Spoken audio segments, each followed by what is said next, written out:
what's up, guys? So today we're going to talk about self-control. I believe the character trait of self-control is arguably the most valuable character trait that we can equip ourselves with. Whether we are athletes, whether we are working in our job, whether we're with our family, even down the road as we get married and have children, being able to exercise self-control is absolutely vital in everything that we do.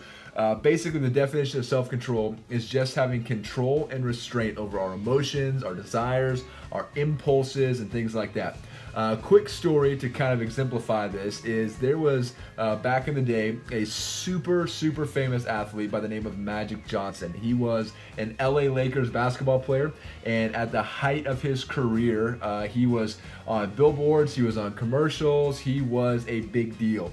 In his basketball career, just a few stats: he was a 5-time NBA champion, he was a 3-time NBA Finals MVP, he was a 3-time NBA Most Valuable Player, and was a 12-time All-Star. And so in his prime, again, Magic Johnson, he was on billboards, he was on commercials, he was a role model to the highest extent. During his career in 1981, he signed a $25 million contract with the LA Lakers. At that time, that was the highest paid contract of any sports athlete ever. So it was huge, and he was a big deal. Now, shortly after this, while Magic Johnson was still playing, he was expecting his first son. During this time, he went in and got tested and found out that he indeed had gotten HIV or AIDS. He had basically acquired the disease by sleeping with multiple women. He was married, had a son on the way, and was having a lot of extra affairs on the side as well, sleeping around. And so because of him falling in and caving to that impulse of his sexual desires, he was able, not able I should say, but he acquired this very unfortunate disease of AIDS. And so as you look at Magic Johnson's life, he fell captive to his impulses, the desires, and probably as famous as he was, the opportunities to sleep around and to date all these women was probably basically free game for him, and he fell into it. And there was a massive consequence that Magic Johnson is now having to pay with his life, living and suffering with AIDS, because he did not have self-control over those impulses early on. And so because there was a lack of control and self-control over those impulses, it affected his marriage and his wife at the time. It was going to affect his future son.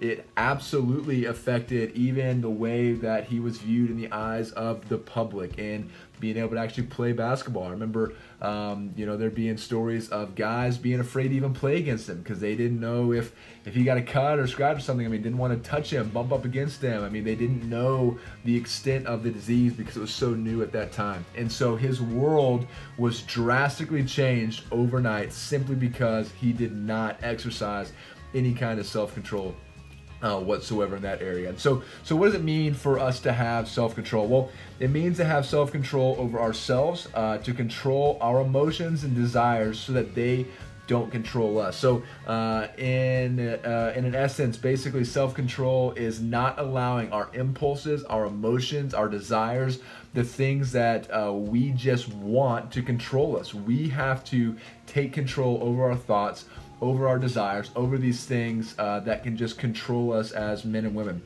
So why is self-control so important? Well, it's important because emotions and desires that aren't controlled can lead to very hurtful outcomes, just like we saw with Magic Johnson. You can imagine just the residual effects of his lack of self-control. And I think we can all probably think of somebody who has not exercised self-control and how there's been some kind of consequences for that. Think of somebody who has a short temper.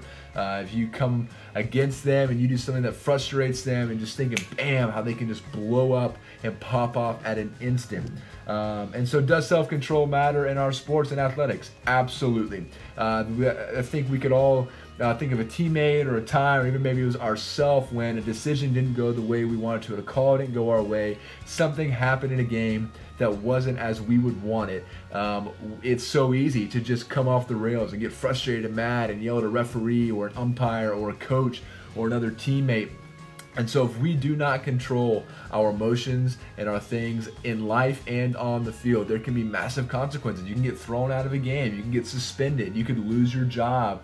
You could acquire a very deadly disease as HIV and it destroy your whole family. So I want to empower that to you guys. I want to speak that encouragement to y'all. Every decision that we make, we've got to make sure that there is some control over that we are not acting out of impulse, but we are acting out of processing and thinking through it and really understanding the decisions that we are going to make. So I hope you guys can identify some areas this week where we can exercise that self-control. Maybe there's a time where you would naturally get frustrated and lash out, but you take that extra breath, take a step back, and instead of just reacting to the situation, you're able to process, and then you're able to slowly respond to that situation. So hope this guys helps you out, or I hope this helps you guys out. Hope you guys are continuing to do well in this season, away from our teams and school and friends and stuff. And again, just hope this encourages you guys. Thanks so much. See ya.